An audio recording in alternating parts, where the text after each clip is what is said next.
ओम नमः सिद्धेभ्य। मंगलमय मंगलकरण वीतराग विज्ञान, नमो ताहि जाते भये अरहंतादि महान।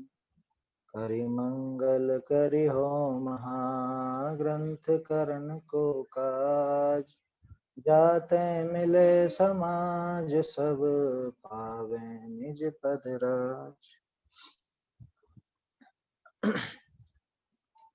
मोक्षमा प्रकाशक ग्रंथाधिराज पर अपनी चर्चा चल रही है। पांचवें अधिकार के आधार से मुनिपना कैसा होता है, किस प्रकार मुनिपना संभव है और किस प्रकार मुनिपना संभव नहीं है, ये सारी बातें अपन यहाँ पे समझने का प्रयास कर रहे हैं। पिछली चर्चा में हमने बात की थी, प्रतिमा के संबंध में भी बात आई थी कि प्रतिमा विराजमान करने का, भगवान की प्रतिमा विराजमान करने का क्या प्रयोजन है, क्यों प्रतिमा जी विराजमान की जाती है और मुख्य रूप से प्रतिमा जी का प्रयोजन क्या है। तो उनको अच्छे से देखना वो प्रतिमा का मुख्य प्रयोजन है। उनसे वीतरागता का भाव जो हम ग्रहण करना चाहते हैं, जिन दर्शन कर निज दर्शन पा, वो उसका मुख्य प्रयोजन देखते ही हैं। तो वो सारी चर्चा भी हमारी हुई। उसके अलावा गुरु का स्वरूप कैसा है, कैसे होते हैं गुरु, क्या उसमें थोड़ा भी शिथिलाचार संभव है, थोड़ी शिथिलता संभव है? 28 में से एक आध मूल गुण कम हो तो क्या वो संभव है मुनिपना? ये सारी चर्चा हमारी चल रही है। पांचवा अधिकार हमको ये शिक्षा देता है कि परीक्षा बहुत जरूरी है, परीक्षा प्रधानता बहुत बहुत जरूरी है। मैंने पहले भी शायद कहा है कि सातवें अधिकार के बीज इस पांचवें अधिकार में नजर आ जाते हैं। सातवें अधिकार में जो निश्चयाभास, उभयाभास, व्यवहाराभास आदि का वर्णन है, उनके बीज यहाँ नजर आ जाते हैं। तो परीक्षा करने की जो प्रेरणा वहां दी जाती है, वैसे ही यहाँ पर भी परीक्षा की ही प्रमुखता है। अन्य मतों की तो चर्चा है, अन्य मतों से हमको चर्चा करनी नहीं है। हमें तो हम में क्या कमी है, कहीं वैसी कमी हम में तो नहीं आ रही अन्य मतियों जैसी, वो देख करके अपने में सुधार करना है। तो हमारी बात चल रही थी 159 पेज पर, 159 पर। उसमें एक चर्चा तो हो चुकी थी हमारी, जो वो कहता है शिथिलाचार का पक्षधर कि अन्य भेषधारियों से तो बहुत अच्छे हैं, उनसे तो काफी अच्छे हैं, इसलिए हम उनको मानते हैं। अरे भैया, अन्य मतियों से तुलना कैसे करोगे? अन्य मतियों में तो राग का कोई निषेध है ही नहीं। वहां तो चाहे जैसा भेष बनाया जा सकता है, चाहे जैसी चीजें रखी जा सकती हैं, चाहे जैसा कुछ भी किया जा सकता है, क्योंकि वहां पे राग के निषेध का प्रयोजन ही नहीं। और हमारे यहाँ तो वीतरागता मात्र पूज्य है, हमारे यहाँ तो व्यक्ति तो पूज्य होता ही नहीं। हम जो नमोकार मंत्र बोलते हैं, किसी व्यक्ति को नमस्कार करते हैं क्या? हम तो पद को नमस्कार करते हैं, उस पद की गरिमा को नमस्कार करते हैं। तो उस पद की गरिमा अगर होगी तो ही हम उन्हें स्वीकार करेंगे, नाम मात्र से हम किसी को स्वीकार करने वाले नहीं। आया समझ में? तो अन्य भेषधारियों से बहुत अच्छे हैं, ये तर्क बहुत गलत है, बहुत बेकार तर्क है। क्योंकि अन्य मत में तो रागादि का कोई ठिकाना ही नहीं है, वहां तो चाहे जितने रागादि बढ़ाओ। लेकिन यहाँ पे तो जैसा आगम में पूर्व आचार्यों ने कहा है, जैसा तीर्थंकरों ने उपदेश दिया है, वैसा ही गुरुपद संभव होता है, मुनि पद संभव होता है। अन्य प्रकार से मुनिपना बन ही नहीं सकता। आप 100 में से 100 अंक की या 33 अंक की बात करो, वो यहाँ पे घटित नहीं। ये चर्चा हमारी कल हमने देखी थी, कल मतलब पिछली कक्षा में देखी थी। आज अपने को बात करनी इसके आगे की। हालांकि पढ़ तो चुके थे अपन, प्रतिज्ञा वाला प्रकरण भी आ रहा है। देखो एक बार फिर से टोडरमल जी के उदाहरणों की शैली अपने को यहाँ नजर आती। पहले भी अपन ने देखा था, सिद्धांत को उदाहरण की तरह पेश करने की कला थी टोडरमल जी के पास। उसी तरह यहाँ भी बात तो चल रही है वो गुरुपने में शिथिलता की, लेकिन उसके साथ साथ ही श्रावक पद में भी जो संभव है शिथिलता, या श्रावक पद में जो क्रियाएं होती हैं, उनके संबंध में एक सिद्धांत को उदाहरण की तरह यहाँ भी पेश किया। और मैंने आपसे कहा था चाहे तो इस पे निशान लगा करके रख ले, में ये अपने काम आएगा प्रतिज्ञा का प्रकरण समझने में। प्रतिज्ञा के कई प्रकरण हैं मोक्ष मार्ग प्रकर्षक में। प्रतिज्ञा माने जो भी नियम कायदे हम लेते रहते हैं ना, नियम लेते रहते हैं, व्रत लेते रहते हैं। अधिकांश तो बहुत ऊटपटांग व्रत लेते हैं, बहुत ऊटपटांग। भक्ष्य वस्तुओं को तो त्याग कर देंगे और अभक्ष्य खाते रहेंगे।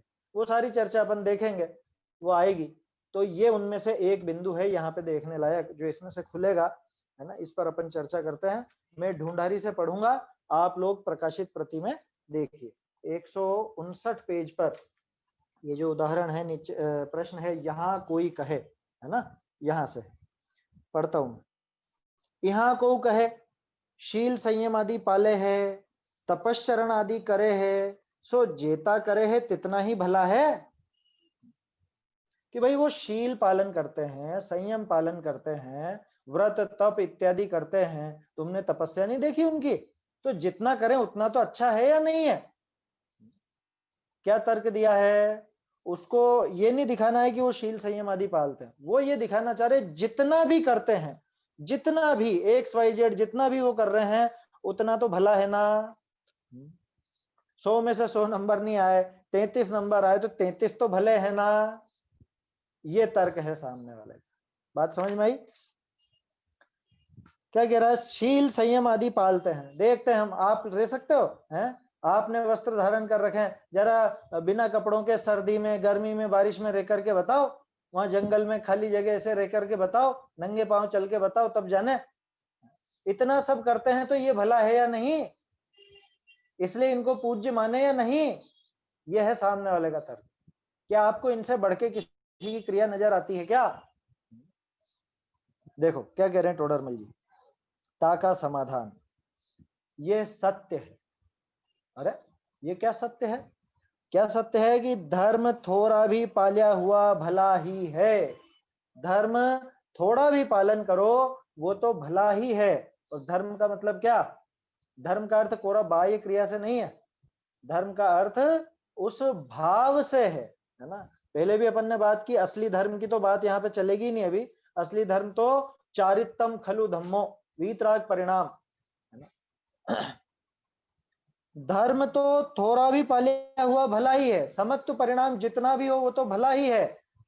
वीतरागता जितनी भी हो वो तो भली है ना। उसकी चर्चा नहीं कर रहे हैं, लेकिन अभी तो बाहरी क्रिया की बात कर रहे हैं। बाहरी क्रिया आपने जितना शील संयम आदि पाला वो तो भला है, उसकी मना नहीं। लेकिन चक्कर क्या है? परंतु प्रतिज्ञा तो बड़े धर्म की करिए और पालिए थोड़ा, तो तहां प्रतिज्ञा भंगते महापाप हो है। ये क्या हुआ? पूरी बाजी पलट दी टोडरमल जी ने एक बार, कि तुम कह रहे हो इतना इतना पालन करते हैं, ये भला नहीं है क्या? कि भाई धर्म तो जितना पाले उतना भला, लेकिन प्रतिज्ञा कितनी करी थी और पाला कितना है? जैसे मान लो किसी ने 1 लाख रुपए उधार लिया हो, अब वो बहुत दिनों से, बहुत महीनों से कुछ भी नहीं चुकाया, और अब चुकाने आता है। क्या चुकाने आता है? कि भाई साहब ये 10 रुपए तो रखो अभी। क्या 1 लाख रुपए में से ये 10 रुपए की उधारी है तो काटो। कि अरे ये 10 रुपए का क्या होगा, इससे क्या असर पड़ेगा ये तो बताओ। कि जितना दे रहा हूं उतना तो भला है ना। 10 रुपए दे रहा हूं तो 10 रुपए तो दिए ना। कि अरे उसकी गिनती ही नहीं है, वो नहीं कहलाएगा उधार चुकाया हुआ जरा सा भी। आया समझ में? खैर यहाँ तो 10 रुपए फिर भी वास्तव में दे रहा है, वो फिर भी दे रहा है। यहाँ तो अभी उधारी कुछ चुकता नहीं हो रही है। यहाँ देखना अभी क्या बात करें। प्रतिज्ञा तो बड़े धर्म की करिए और पालिए थोड़ा, तो तहां प्रतिज्ञा भंगते महापाप हो है। प्रतिज्ञा आपने बड़े पद की ली है ना, बड़ी प्रतिज्ञा ली और उसका पालन कर रहे हैं थोड़ा सा, तो फिर तो प्रतिज्ञा भंग का महापाप। ऐसे कैसे? जितना पाला उतना तो अच्छा है कि नहीं है? अच्छा अपन एक बात करें, हालांकि जवाब आगे आएगा, फिर भी थोड़ा सा अपना दिमाग वैसा सेट करें कि वो जितना पालन किया उसका क्या होगा, पुण्य होगा या पाप? एक प्रश्न मैंने आपको दिया है, इस पर थोड़ा विचार करें, आगे पूरा खुलासा हो जाएगा इस पैराग्राफ में। जितना जो पालन किया है उसका क्या होगा? उसका कुछ पुण्य होगा कि पाप होगा कि धर्म होगा? ये भी विचार करें। भाई नाम क्या रखा था? मैंने पिछली चर्चा में आपको एक प्रश्न भी दिया था, रात्रि भोजन का त्याग किस किस को है? हम सब खट से हाथ खड़ा कर देते हैं, हमारे रात्रि भोजन का त्याग है, हमारे रात्रि भोजन का त्याग है। ईमानदारी से कहना, अभी बात करेंगे उसकी भी करेंगे, क्योंकि प्रकरण है, वास्तव में वैसा प्रकरण है। हमें किसी और के दोष नहीं देखने हैं, बल्कि स्वयं पर भी ये घटित करके देखना पड़ेगा। टोडरमल जी का जो प्रतिज्ञा का प्रकरण है ना, एक मौलिक प्रकरण है, ये पूरी जिनागम में आपको अलग से देखने को नहीं मिलेगा। मैं जो आपको निशान लगवा रहा हूँ प्रतिज्ञा के संबंध में, एक तो ये वाला पैराग्राफ, आगे भी जहां जहां आएगा मैं बताऊंगा, है ना। पेज 204, पेज 239, 167, 168, वो सब चीजें अपन देखेंगे, क्योंकि हमारा दिमाग बहुत खराब है, बहुत खराब है। हम लौकी छोड़ देते हैं और आलू शौक से खाते हैं, ऐसी स्थिति है। ऐसे हैं लोग, भक्ष्य पदार्थों का त्याग कर देते हैं और अभक्ष्य खाए जाते हैं, बताऊंगा मैं आपको। चलिए, तो क्या कह रहे हैं कि ये सत्य है, धर्म थोड़ा भी पालिया हुआ भला ही है, परंतु प्रतिज्ञा तो बड़े धर्म की करिए, और पालिए थोड़ा तो तहां प्रतिज्ञा भंगते। क्या लिखा? धर्म होगा, पुण्य होगा, पाप होगा, क्या होगा? महापाप। पाप नहीं, महापाप, महापाप होगा। कैसे? अब देखो टोडरमल जी समझा रहे हैं, जैसे को उपवास की प्रतिज्ञा करी, एक बार भोजन कर रहे, उपवास की प्रतिज्ञा करी, एक बार भोजन करे तो वाक्य बहुत बार भोजन का, यहाँ एक सुधार है, शायद सोनगढ़ वाली प्रति में, स्मारक वाली प्रति में नहीं है, सोनगढ़ वाली प्रति में बहुत भोजन का लिखा है। मेरे ख्याल से पिछली चर्चा में शायद ये बता दिया था मैंने, है ना। वहां पे बहुत भोजन अगर हो आपकी पुस्तक में तो बहुत बार भोजन का लिख लेना। एक बार क्या कहा? उपवास की प्रतिज्ञा करी, एक बार भोजन करे तो वाके बहुत बार भोजन का संयम होते भी प्रतिज्ञा भंगते पापी कहिए। तैसे मुनि धर्म की प्रतिज्ञा करी, कोई किंचित धर्म न पाले तो वाको शील संयम आदि होते भी पापी ही कहिए। पहले थोड़ा सा इस उदाहरण को समझ ले, इस उदाहरण में हो क्या रहा है। प्रतिज्ञा करी, काई की प्रतिज्ञा करी? प्रसिद्ध उदाहरण लिया है जो हर कोई करता है शौक से, उपवास की प्रतिज्ञा करी, और उपवास की प्रतिज्ञा करके एक बार भोजन किया। इसको थोड़ा सा और बढ़ा देते हैं अपन उदाहरण को, एक बार भी क्या, एक बार सिर्फ एक ग्रास का भोजन किया, मन हो गया थोड़ा सा एकदम से थोड़ा सा कुछ खा लिया, एक ग्रास मात्र, नहीं तो एक बार भोजन में आप थाली, पूरी की पूरी थाली आ जाएगी। एक बार भोजन किया, एक ग्रास का भोजन किया। अब बताओ उसने दिन भर कितना खाया? दिन भर तो छोड़ ही रखा है ना, अपन इसको टाइम की अपेक्षा भी देखें, 24 घंटे में सिर्फ 1 मिनट खाया उसने। प्रतिज्ञा क्या थी? प्रतिज्ञा तो थी कि ये पूरा दिन 24 घंटे, 24 घंटे तो मैं कह रहा हूं, वास्तव में उपवास इस तरह से नहीं होता। उपवास तो पिछली रात से और अगली सुबह तक का 1.5 दिन हो जाते हैं। फिर भी चलो अपन मान लो अपन स्टैंडर्ड जो आजकल चलता है 24 घंटे का एक दिन तारीख के हिसाब से, तो उतना भी अगर माने तो 24 घंटे में से सिर्फ 1 मिनट खाया उसने। समय के हिसाब से देखें तो कितनी देर खाया? मात्र 1 मिनट। कितने ग्रास खाया? मात्र 1 ग्रास। तो बोलो 23 घंटे और 59 मिनट तो उसने नहीं खाया ना, बिल्कुल नहीं खाया ना। तो अब उसको उतना तो यश दो, उतना तो उसको कुछ पुण्य लगना चाहिए, उपवास का कुछ फल मिलना चाहिए कि नहीं उतना है? या फिर अगर अपन ग्रास की बात करें तो दिन भर में आपने तो इतना इतना खाया, सुबह नाश्ता किया, दिन में भोजन किया, शाम को भोजन किया, और दूध वगैरह वो सब भी लिया, दिन में फल वगैरह भी ले लिए हैं, सौंफ इलायची वगैरह वो सब ले लिए। वो सामने वाले ने तो मात्र 1 ग्रास खाया है, 1 ग्रास मात्र। तो क्या होगा? क्या कह रहे हैं? कोई उपवास की प्रतिज्ञा करी, एक बार भोजन करे तो वाके बहुत बार भोजन का संयम होते भी, यानी वो संयम होने पर भी, अब इस पे भी बात करते हैं, उसके बहुत बार का संयम हुआ या नहीं हुआ। देखो भावों में तो कुछ भी नहीं हुआ है, क्रिया की भी बात करें तो क्रिया से तो दिख रहा है ना अपने को कि भाई 23 घंटे 59 मिनट नहीं खाया, इतने ग्रास नहीं खाया, मात्र 1 ग्रास खाया है, और बहुत बार नहीं खाया, सिर्फ एक बार। जो रोज ये 5-7 बार खाता था, अपन खाते हैं ना 5-7 बार तो खा ही लेते हैं, दूध पीते हैं, सुबह थोड़ा नाश्ता करते हैं, भोजन करते हैं, फिर कुछ फल वगैरह, दही छाछ वगैरह है, दोपहर में भी कुछ कुछ याद आ जाती है, रात में तो कुछ भी नहीं खाते। शाम को भी भोजन कर लेते हैं।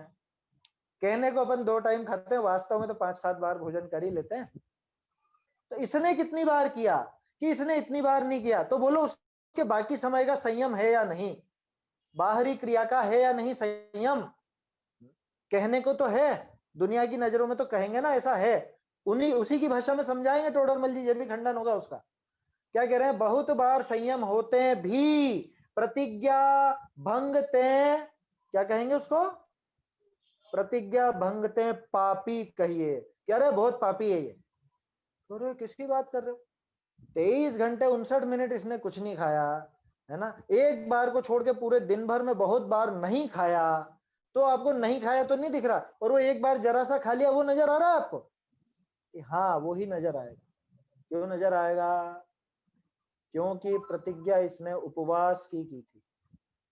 अभी बाहरी रूप की बात कर रहे हैं अपन, उपवास की असली प्रतिज्ञा पे नहीं जा रहे हैं। कषाय विषय आहार और त्यागो वाली है, कषाय विषय और आहार के त्याग का नाम उपवास है, बाकी तो लंघन है, वो परिभाषा की बात नहीं कर रहे हैं। आप तो शरीर की क्रिया की ही बात कर लो। शरीर की क्रिया भी कम से कम इसने जो दिन भर का उपवास का नियम लिया था, तो दिन भर में अगर इसने एक घूंट पानी भी पिया हो, अब ग्रास से पानी पर आ गए अपन, एक घूंट पानी भी पिया हो तो क्या कहा जाएगा, ये पापी है। क्यों, उपवास की प्रतिज्ञा थी इसके, उपवास की प्रतिज्ञा थी और इसने वो पानी ग्रहण कर लिया कि अरे इतना सा तो लिया है जरा सा, बच्चा है बेचारा, इसकी तो छूट रखो थोड़ी सी।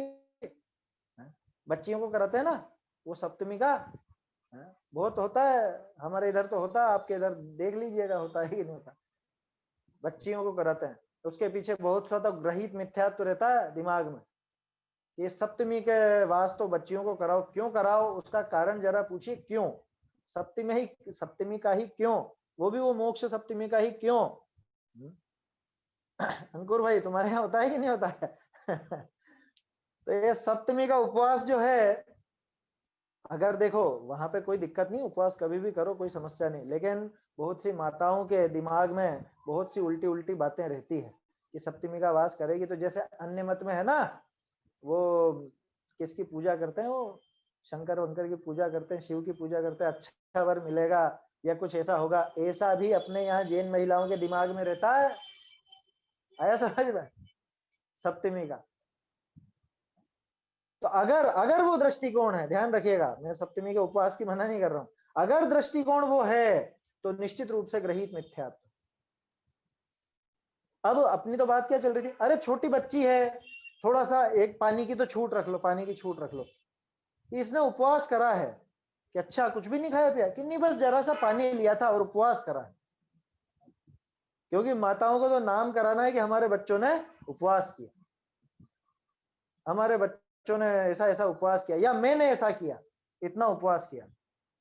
उपवास रखकर एक बूंद भी अगर पानी पीता है तो जितने समय नहीं खाया नहीं पिया उसका कोई उसको फल नहीं है, बल्कि उल्टा पाप ही है। क्यों कि प्रतिज्ञा इतनी ऊंची ली थी और ये नीचा काम किया तो उसको पापी ही कहा जाए। अभी तो ये उदाहरण ही गले नहीं उतरेगा लोगों के, क्यों, क्योंकि आजकल तो उपदेशक भी ऐसे हो गए हैं कि नारियल पानी ले सकते हो बाकी उपवास गिना जाएगा, और ऐसा उपदेश मिल गया तो बेचारे भोले जीव तो आ जाते हैं चक्कर में कि हाँ हमारे गुरुजी ने कह दिया है कि उपवास माना जाएगा, मतलब उनके कहने से ये माना जाएगा, और वो अगर नकार देंगे तो वो नहीं माना जाएगा, उनके मानने पे ही मेरा उपवास मान्य होगा, ऐसा है क्या।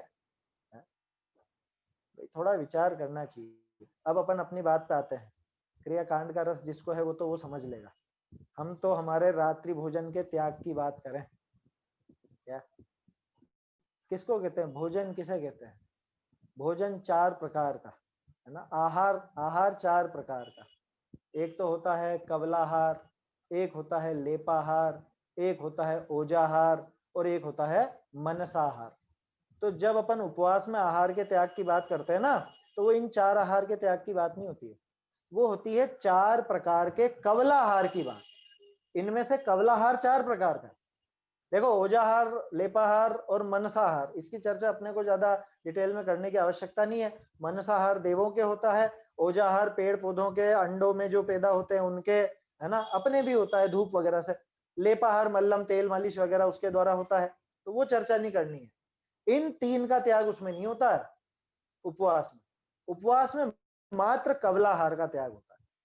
और जहां भी अपन आहार छोड़ने की बात करते हैं वो कवलाहार छोड़ने की बात की जाती है सबसे पहले।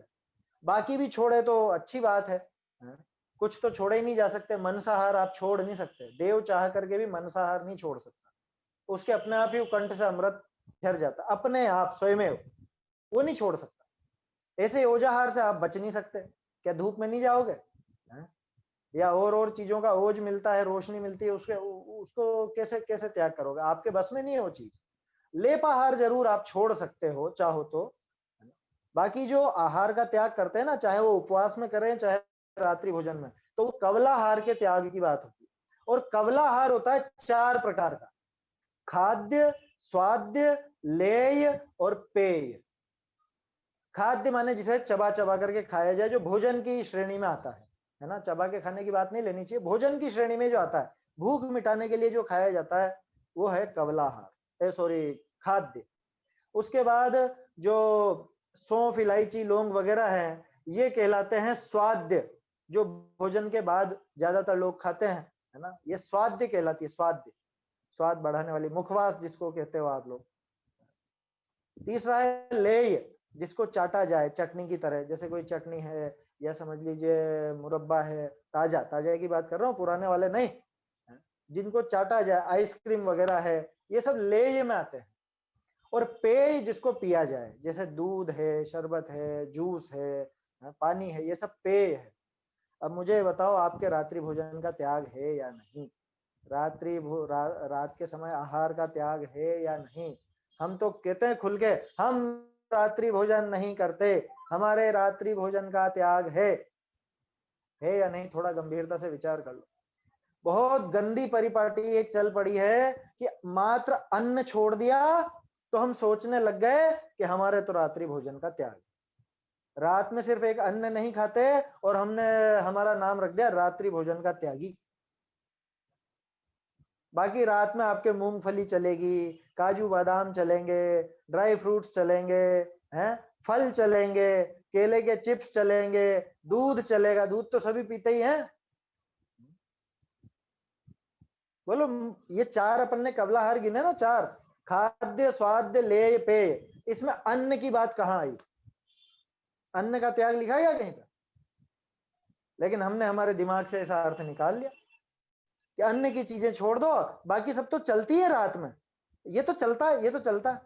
किसी से कोई अपन जैसे जाए कहीं पर और कहें कि नहीं हम नहीं लेते, कि नहीं ये तो चलता है सब रात में। अरे कैसे चलता है, कहाँ चलता है, कहाँ से चला लिया तुमने? जो ये कहता है ना चलता है, वो वास्तव में अभी रात्रि भोजन का स्वरूप और रात्रि भोजन त्याग का स्वरूप नहीं समझा। इस प्रकरण से समझ लेना चाहिए। प्रतिज्ञा तो ऊंची करी है, नाम तो ऊंचा धराया है, नहीं कहते हैं हम कि हम रात्रि भोजन के त्यागी हैं, हमारे रात्रि भोजन का त्याग है, नहीं कहते हैं? अब सोच लो, ये अपने ऊपर भी आ रही है, ये बात अपने को लगानी चाहिए अपने ऊपर। अगर हम रात में पानी भी पीते हैं तो रात्रि भोजन का त्याग नहीं है। और रात का अर्थ, रात का अर्थ सूर्यास्त से लगाकर सूर्योदय के पहले तक। रात का अर्थ कोई 8 बजे 9 बजे नहीं होता है। अभी तो लोग बाग रात का छोड़ भी रहे हो ना, जैसे तो सुबह सूर्योदय के पहले तो चालू हो जाता है कि अभी कहाँ रात है, ये तो सुबह है, उसको सुबह समझते हैं। भाई सूर्योदय, सूर्यास्त से लेकर के सूर्योदय तक ये पूरा रात्रि काल है, ये पूरा रात का समय है। अगर इस समय आप पानी भी ग्रहण करते हैं तो नियम से वो रात्रि भोजन ही है। ये तो ऐसे क्या हम क्या रात में खाते हैं क्या? अब ये तो आप जानो खाते हो कि नहीं खाते, क्योंकि 4 प्रकार का आहार है, खाद्य, स्वाद्य, लेय, पेय, ये 4 प्रकार का कवलाहार है। आपने इनमें से क्या छोड़ा? क्या हम अन्न की चीज नहीं खाते, रोटी सब्जी रोटी वगैरह नहीं खाते हैं, और बाकी चीजें तो खा ही रहे हो ना? तो खाद्य आपने छोड़ा नहीं, स्वाद्य आपने छोड़ा नहीं, लेय आपने छोड़ा नहीं, पेय आपने छोड़ा नहीं, क्या छोड़ा? ये गंभीरता से विचारने लायक बात है, क्योंकि बीमारी बहुत ज्यादा फैल चुकी है। हम स्वाध्यायी लोगों में भी बहुत कम लोग ये चीज पर विचार करते हैं। वो तो सोचते हैं रात में रोटी नहीं खा रहे हैं माने रात्रि भोजन छोड़ दिया। कि तो क्या हम रात्रि भोजन का त्याग कैसे करें? कि सही तरीका तो यह है कि पूरा का पूरा छोड़ो, कि नहीं पूरा नहीं छोड़ सकते तो उसकी विधि है, टोडरमल जी आगे बताएंगे भी सही, फिर भी थोड़ी सी बात अपन कर लेते हैं। क्रमशः घटा सकता है। पहले खाद्य खाद्य छोड़ देगी, खाने लायक वस्तुएं नहीं खाऊंगा, जिनको हम पेट भरने के लिए खाते हैं वो। स्वाद्य छोड़ देवे, ले छोड़ देवे, मात्र पेय रखे कि सिर्फ दूध और पानी ही लूंगा। उसमें भी फिर टाइम का लिमिट कर देवे कि 9 बजे बाद नहीं लूंगा, 8 बजे बाद नहीं लूंगा, 7 बजे बाद नहीं लूंगा, या सूर्यास्त के बाद नहीं लूंगा, ऐसा कर लेवे। उसमें भी और घटा देवे कि दूध नहीं, सिर्फ पानी, मात्र पानी। और अगर आवश्यकता पड़ी तो दवाई वगैरह, अगर आवश्यकता पड़ी तो कोई ऐसी बीमारी हो गई या कुछ हुआ तो। और आपसे कौन कहता है आप आजीवन का नियम ले लो एक साथ? रोज के रोज किया जा सकता है, दोनों पद्धति है अपने यहाँ पे। आचार्य समंतभद्र ने बताया है रत्नकरण शावकाचार में, यम और नियम। क्या है वो? नियम विहित, क्या है? नियम विहित काल यावत जीवो यमो धृते, कि पूरे आजीवन जो नियम लिया जाता है उसको तो कहते हैं यम, और नियमों परिमित काल है, और सीमित समय के लिए जो लिया जाता है उसको कहते हैं नियम। यम और नियम में अंतर है। जो पूरे जीवन भर के लिए लिया जाता है उसे यम कहते हैं, और जो कुछ समय के लिए लिया जाता है उसे नियम कहते हैं। कुछ समय कितना भी हो सकता है, 1 दिन भी हो सकता है, 2 दिन भी हो सकता है, सप्ताह भी हो सकता है, महीना भी हो सकता है, वर्ष भी हो सकता है, 5-10 वर्ष भी हो सकते हैं, आजीवन भी हो सकता है। आजीवन तो खैर यम में चला जाएगा। तो आपको ऐसी कौन सी बाध्यता है कि आपको किसी ने फोर्स किया कि नहीं नहीं तो जीवन भर का एक साथ ले ले? ऐसी पागलपन मत करो। अभी इतनी परिपक्वता हो तो लेना, जीवन भर का मना नहीं है, लेकिन पता है ना अपना मन कितना कमजोर है। अपन स्वयं परीक्षा करें। बहुत सुंदर विवरण किया है टोडरमल जी ने 239 पेज पर। अपने परिणामों का ठीक करे, परिणामों का निर्णय करे, देखे आगे पीछे सब तोल करके। मैं तो सीधी सी एक बात कहता हूँ, परीक्षा कैसे करे अपने परिणामों की? ये सोच के चलो कि अगर मौत का प्रसंग आया तो अपन इस चीज को छोड़ेंगे या नहीं छोड़ेंगे। मान लो डॉक्टर ने आपसे कह दिया कि नहीं आपको ये तो लेना ही होगा, तो अपन तैयार हैं क्या उस दशा में छोड़ने के लिए? अगर इतनी दृढ़ता हो तो छोड़ना, और तो भी पहले परखना, पहले प्रैक्टिस करना। सही विधि तो यही है, पहले थोड़ी प्रैक्टिस कीजिए। जैसे अपन ने देखा ना, पहले 9 बजे, 8 बजे, 7 बजे, फिर सूर्यास्त तक आवे, फिर उसके बाद सूर्यास्त के भी एक मुहूर्त पहले तक 48 घंटे तक, 48 मिनट, सॉरी घंटे नहीं, 48 मिनट पहले से ही छोड़ दे, क्योंकि वो संधि काल में भी बहुत जीवों का घात होता है। सूर्यास्त होने के अंतर मुहूर्त पहले और सूर्योदय होने के अंतर मुहूर्त बाद तक भी बहुत बहुत जीवों का घात होता है। आया समझ में? तो रात्रि भोजन करते हो या नहीं, ये विचार कीजिएगा, है ना? और अगर करते हैं तो धीरे धीरे क्रमशः घटाना चाहिए, और कम से कम झूठा नाम तो नहीं लेना चाहिए कि हम रात्रि भोजन के त्यागी। तो फिर हम क्या कहें? हम यूं कहें क्या कि हम रात में खाते हैं? अरे भाई यूं कहो सीधा सा कि इन वस्तुओं के अलावा बाकी सबका त्याग है। आप सीधी विधि क्यों नहीं अपनाते? जो वस्तुओं का सेवन कर रहे हैं कि बस दूध और पानी लेता हूं, बाकी सबका त्याग है, बाकी कुछ भी नहीं लेता, या मात्र पानी लेता हूं, बाकी सबका त्याग है, ऐसा करो ना, उसमें कहां समस्या है? देखो मैं ये नहीं कह रहा हूं कि आप कुछ लो रात में, लेकिन कम से कम अगर आप रात्रि भोजन का पूरी तरह इस तरह त्याग नहीं कर रखा है तो रात्रि भोजन त्याग का नाम मत लो, है ना? वो झूठा नाम मत रखाओ। वो झूठा नाम रखने में बहुत पाप है, बहुत महापाप है, क्योंकि पद्धति बिगड़ गई। देखो ना अब उसका कितना बड़ा दोष हुआ, कितना बड़ा नुकसान है। ये छोटा अपराध समझते हो क्या आप? हम जैसे अभी हम लोग हैं, अपन गए हम रात्रि भोजन के त्यागी, अपने घर में बच्चे हैं, बच्चे अपने को देखेंगे कि हाँ पापा मम्मी तो इस तरह से, ये रात्रि भोजन का त्याग ऐसे ही होता है, सिर्फ रात को खाना छोड़ना है, मतलब रोटी सब्जी छोड़नी है, बाकी चीज तो खा सकते हैं रात में। माने जैन धर्म में तो रात में ये बाकी सब चीजें चल सकती हैं, ये अर्थ निकला ना। आगे परंपरा क्या बढ़ी, कौन सी परंपरा मिल रही है आगे बच्चों को? तो ऐसे वो धर्म का ह्रास होता है। जैसे राजा वसु के एक कथन से वो बकरे कटने लग गए, अज का अर्थ बकरा हो गया है उस एक कथन से, ऐसे ही क्या हमारे इस कथन से रात्रि भोजन त्याग जो प्रतिज्ञा है उस प्रतिज्ञा का ह्रास नहीं हुआ? ये गंभीरता से विचारने लायक बात है। वापस उदाहरण पे आ जाएं। टोडरमल जी ने उपवास का दिया था।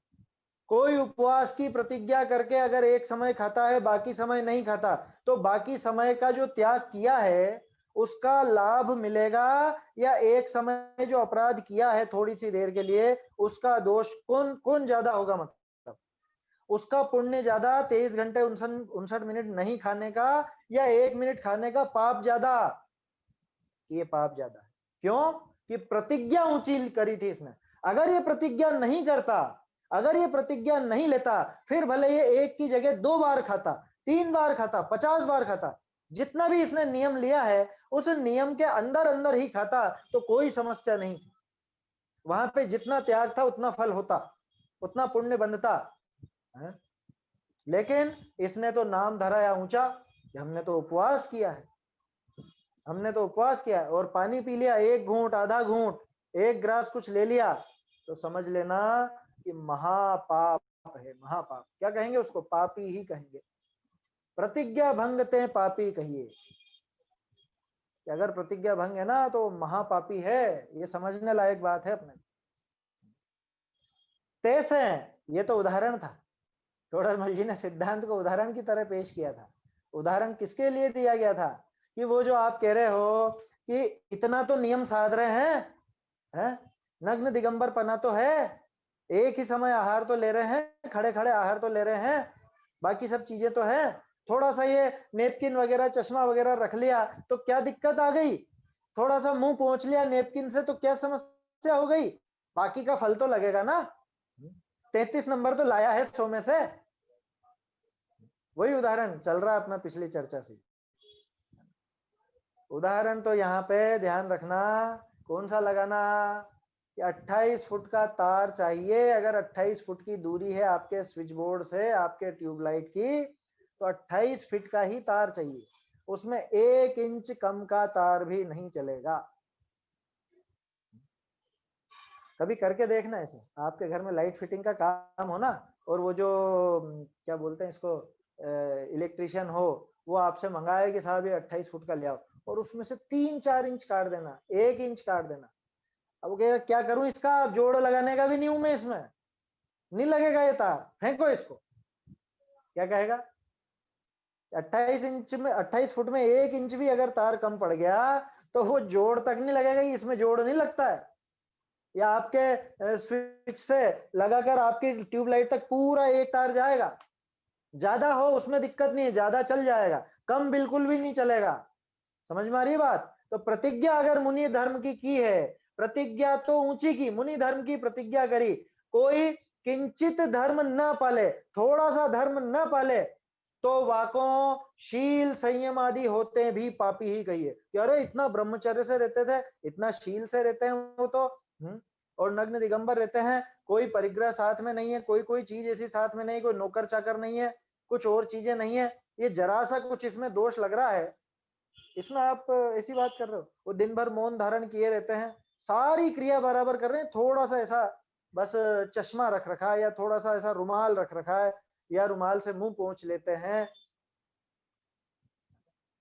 या वहां पे कमरे में, दरवाजे वाले कमरे में दरवाजा लगा करके रह लेते हैं, इतने मात्र दोष से आप उनके बाकी सब गुणों को बेकार कह दोगे? भैया प्रतिज्ञा तो ऊंची थी, मुनि धर्म की प्रतिज्ञा करी, कोई किंचित किंचित धर्म न पाले, 1 इंच तार कम रख देवे है, तो वाको शील संयम आदि होते भी, ये सब है ना, शील संयम वगैरह नहीं है क्या उसके? कह रहे ये सब होते भी, क्या कह रहे हैं?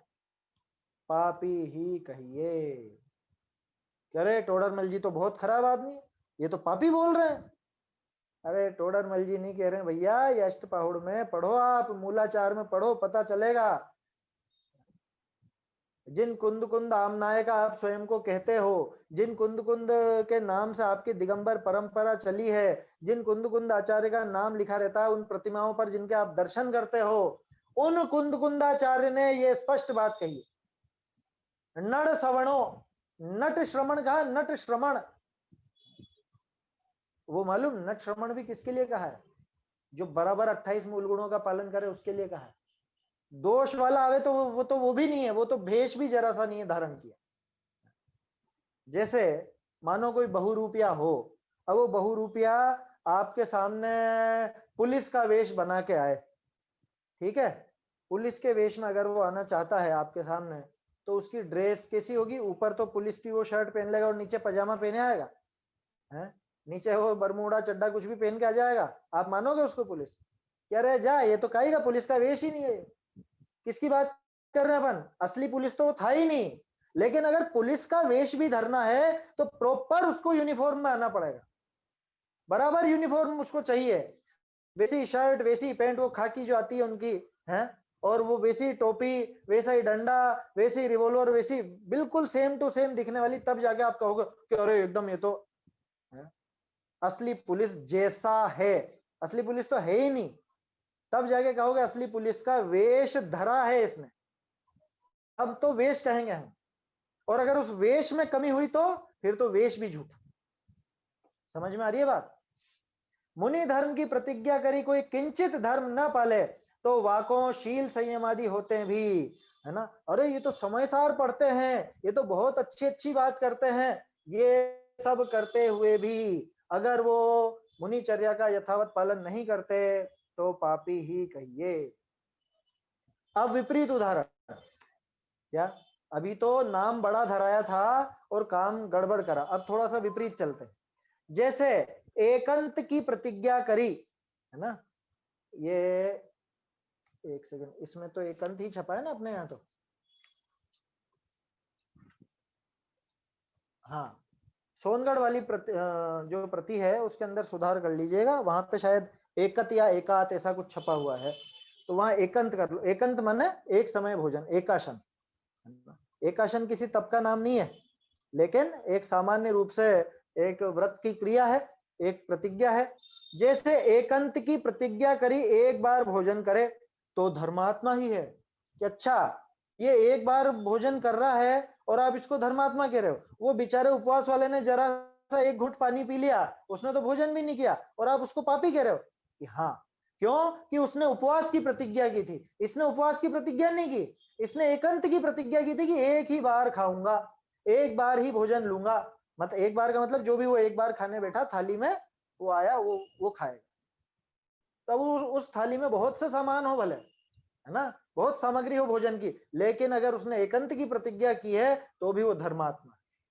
वो भले 10 रोटी खाए एकांत में तो भी धर्मात्मा, क्योंकि उसने लिया वो नियम, वो अपने नियम को नहीं तोड़ रहा है, वो एक ही बार भोजन कर रहा है, वो दिन भर नहीं खा रहा है ना।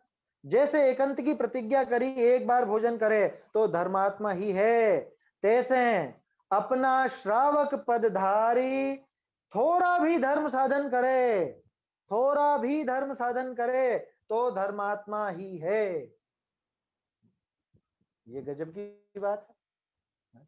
वो मुनि पद धारण करके और थोड़ा सा कुछ दोष लगाया, आप उसको पापी कह रहे हो, उसको श्रावक के बराबर भी नहीं कह रहे हो। और ये श्रावक जो दिन भर अपने घर में और सब काम भी करता है, आप इसको धर्मात्मा कह रहे हो। कैसी विचित्रता है।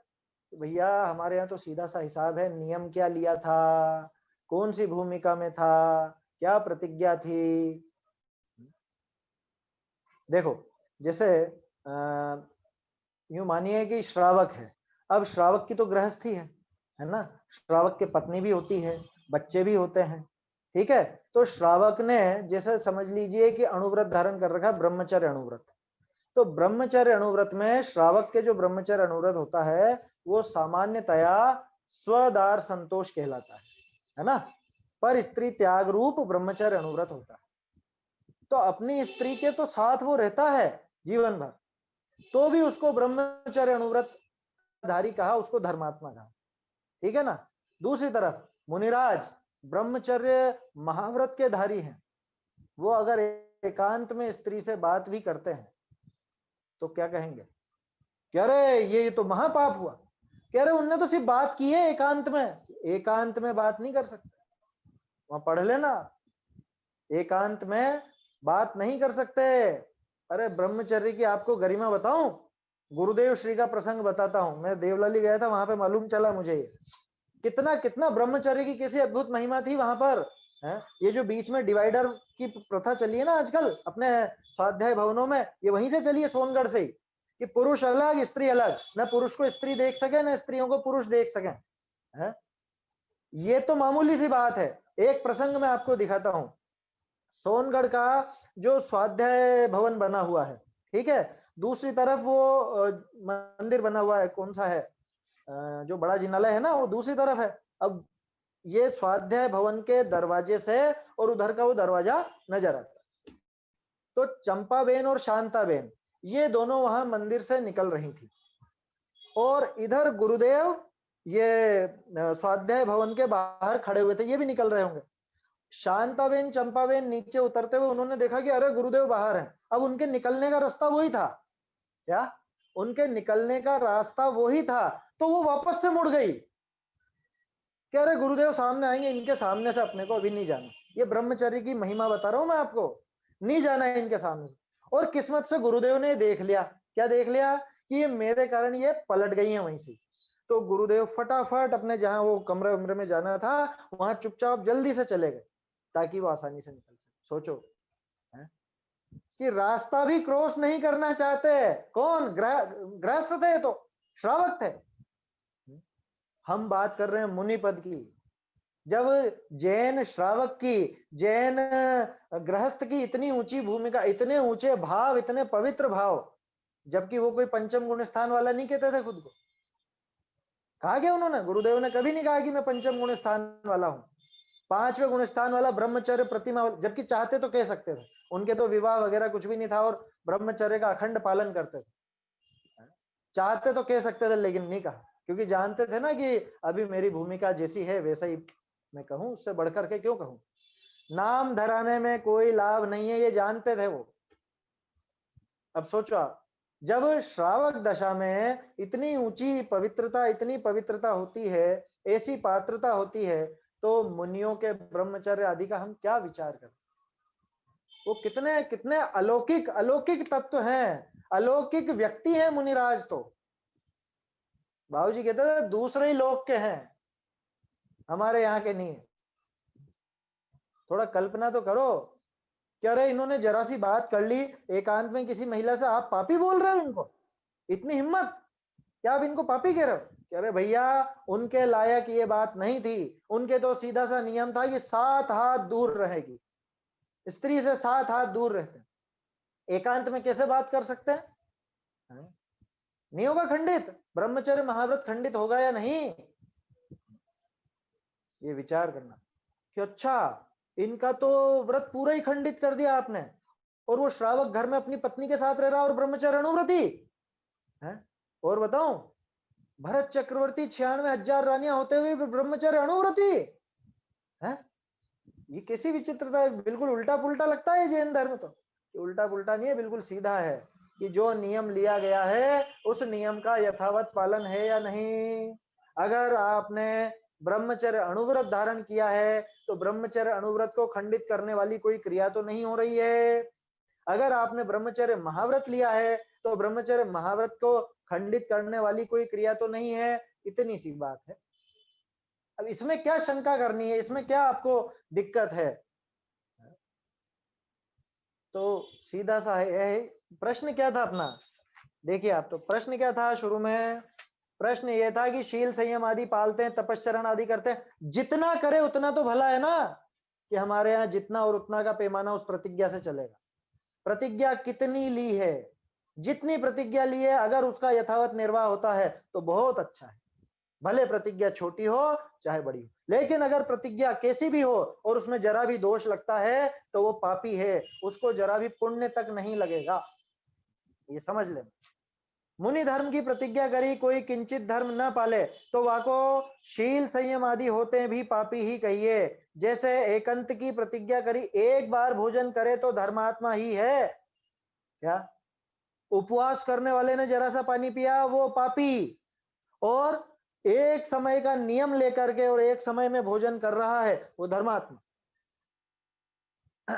तैसे अपना श्रावक पद धारी थोड़ा भी धर्म साधन करे तो धर्मात्मा ही है। यहाँ तो ऊंचा नाम धराई, नीची क्रिया करने ते पापी पना संभवे है। लो, यहाँ तो ऊंचा नाम रख करके और नीची क्रिया करे तो फिर तो पापीपना ही लगेगा। आपने अहिंसा महाव्रत लिया है और आप हिंसक क्रियाओं को प्रश्रय देते हो, हिंसक क्रियाएं बढ़ाते हो, हैं, और समझ लो, मान लो मैं मुनि बन जाऊं, मान लो उदाहरण के तौर पे, मेरे अब अहिंसा महाव्रत है, मेरी भूमिका के हिसाब से तो वो होना चाहिए, लेकिन मैं फैक्ट्रियां खुलवाऊं, फैक्ट्रियों का उद्घाटन करूं, या कोई उद्योग चलवाऊं, समझ लेना गहराई से, है ना, ज्यादा खुल के कहने का जमाना नहीं है। क्या मैं तरह तरह के उद्योग चलवाऊं, सिर्फ अनुमोदन कर दूं, बोलो मेरा अहिंसा महाव्रत खंडित होता है नहीं? मैं मठ वगैरह या अपने कुछ ऐसे बनवा लूं, हैं, पहाड़ों को कटवा दूं, कुछ मंदिरों में तोड़ फोड़ करवा दूं, मेरा अहिंसा महाव्रत खंडित होता है या नहीं? ये विचार करने लायक बातें हैं, है ना। किसी व्यक्ति विशेष से कोई विद्वेष नहीं है। यहाँ जो जैन शासन की गरिमा है, मुनि पद की जो गरिमा है, उस पर गंभीरता से विचार करना आवश्यक है। नहीं तो कल से तो ऐसा हो जाएगा कि जैन धर्म के नाम पे भी सब चलने लगा, हाँ ये भी धर्म है, ये भी धर्म है, ये भी धर्म, सब चलेगा। क्या कह रहे हैं, यहाँ तो ऊंचा नाम धराई नीची क्रिया करने ते पापी पना संभवे है, यथा योग्य नाम धराए धर्म क्रिया करने ते तो पापी पना होता नहीं। भाई यथा योग्य नाम धारण करो ना तुम। जैसे अपन ने रात्रि भोजन की बात की कि रात्रि भोजन के त्यागी हो या नहीं हो, सामने वाला पूछे तो कि नहीं साहब, हमारे सिर्फ दूध और पानी चलता, बाकी सबका हमारे त्याग। ऐसी बात होनी चाहिए। अगर अगर दूध पानी लेते हो तो, जिसके जो सिर्फ पानी लेता हो तो पानी के अलावा बाकी सबका त्याग, ऐसा कहे, उसमें क्या शर्माने वाली बात है? कोई इनाम मिल रहा है या कोई रेस तो नहीं लग रही है? कह रहे हम भी रात्रि भोजन के त्यागी, हम भी रात्रि भोजन के त्यागी। कोई रेस नहीं है ना। हमारी रेस हमारे खुद से ही, स्वयं से ही होनी चाहिए। हमें खुद का भला करना है तो अपनी भूमिका के अनुसार अपना क्या कर्तव्य है और कैसी प्रतिज्ञा ली है तो हमें क्या करना, इन बातों का बहुत अच्छे से ध्यान रखना चाहिए। ऊंचा नाम धरा के नीची क्रिया करेगा तो पापीपना होगा। इसलिए क्या करना कि यथा योग्य नाम धराए धर्म क्रिया करने ते पापीपना होता नहीं, जेता धर्म साधे तितना ही भला है। क्या ये आगे वो जो उसने प्रश्न में कही थी, जितना धर्म साधन किया उतना तो भला है ना। इस तरह से देखो, जितना धर्म साधे उतना भला है, लेकिन किसका? कि जिसने जितनी प्रतिज्ञा ली उसका पूरा निर्वाह करे तो वो भील बहुत भला है। क्यों? कि उसने कौवे का मांस छोड़ा था। कि अच्छा, उसने तो सिर्फ कौवे का मांस छोड़ा, बाकी चीजें तो खा रहा था, और हम बुरे हैं कि उसने प्रतिज्ञा ही उतनी ली थी और उस प्रतिज्ञा को जान की बाजी लगा करके भी निभाया उसने, है ना। प्राणों की कीमत पर भी उसने उस प्रतिज्ञा को नहीं तोड़ा, इसलिए वो भला है। कौवे का मांस छोड़ना भी आपके इस रात्रि भोजन त्याग से ऊंचा। क्यों? कि रात्रि भोजन का त्याग नियम लेने पर भी हम रात में कुछ ना कुछ ले ही रहे, और उसने तो कौवे का मांस ही छोड़ा था, तो कौवे का मांस पूरी तरह छोड़ दिया, मौत आ गई तो भी छोड़ा। तो ये गंभीरता से विचारने लायक बातें हैं। समय अपना हो गया है ना। ये प्रकरण भी इतना तो हो गया। अभी आगे का पैराग्राफ भी बहुत काम का है, क्योंकि शिथिलाचार्यों के पक्ष में आगे और भी बात आ रही है। क्या? कि पंचम काल में तो इनको नहीं माने तो किसको माने? पंचम काल में तो ऐसे ही होता है। ये तर्क आएगा, इसकी चर्चा अपन कल देखेंगे। देखो, प्रकरण थोड़े से ये चर्चा के ज्यादा चल रहे हैं अभी। उसका कारण ये है कि पांचवें अधिकार पे वैसे ही चर्चा कोई नहीं करता, तो अगर हम अभी कर लेंगे तो थोड़ा बहुत एक वो बन जाएगी कि पांचवें अधिकार का भी अभ्यास अच्छे से हो जाएगा। दूसरी बात, जो सुधार आ रहे हैं वो तो हम देखते चल ही रहे हैं, और ये प्रकरण अपने बहुत काम के हैं, क्योंकि सामान्य तौर पर कोई भी इन बातों को करने से बचते ही हैं। क्या? शिथिलाचार के खिलाफ बोलने से ज्यादातर बचते हैं। अपने को बचना नहीं, अपने को विचार करना है, क्योंकि आखिरकार हमको वो भूमिका में आना है ना, हमें मुनि बनना है ना। तो हम क्या शिथिलाचारी बनेंगे क्या आगे जाके? हमें तो खुद का रास्ता तैयार करना है। मैंने पहले भी शायद आपसे कहा, वो श्रावक श्रावक नहीं जिसे मुनि बनने का भाव नहीं आता। तो हमें अगर मुनि बनने का भाव आता है तो मुनि पद की गरिमा क्या होती है ये समझना पड़ेगा, और ये समझने के लिए ये सारी बातें हम कर रहे हैं, किसी पे दोषारोपण के लिए नहीं कर। चलिए आगे की चर्चा कल करेंगे। निज निधि निज में बताई यह अनंत उपकार है, इसके लिए जिन वाणी माँ को वंदना शत बार है। वंदना शत बार है।